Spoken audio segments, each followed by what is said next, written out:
ఇది ఒక క్రమం. దేవుని బిడ్డలతో సహవాసం. భోజనం ప్రాముఖ్యత కాదు, కానీ దేవుని బిడ్డలతో సహవాసం. ప్రార్థన చేసుకుందామా? ప్రార్థన.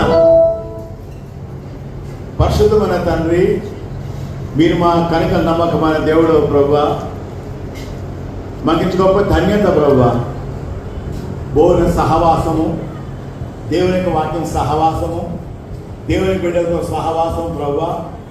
ఒకనాడు మీతో పాటు ఉంటాం కాబట్టి మీకు ఇంత వందనాలు చేస్తున్నాం ప్రభువా.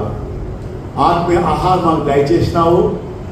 ఎంతోమంది ప్రార్థనపూర్వకంగా బియ్యము, పప్పు, కూరగాయలు అన్నీ తీసుకొచ్చినారు ప్రభా. ఎందుకనగా దేవుని నామం గంత కొరకాయి ప్రభా. యేసుక్రీస్తు సంఘమునకు శిరస్సు, కానీ ఏ మానవుడు లేదు ఈ లోకంలో.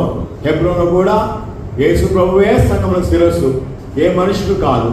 అందుకొరకే ప్రభా, ప్రజలందరూ కూడా ప్రేమతో సంతోషముతో వంట చేస్తున్నారు, సంతోషం వడ్డిస్తున్నారు, సంతోషంతో శుభ్రం చేస్తున్నారు ప్రభా.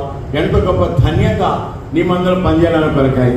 మీ అందరూ దీవించిన వారి కరుణించమని ప్రభు అయిన క్రీస్తు పడుచున్నాం తండ్రి.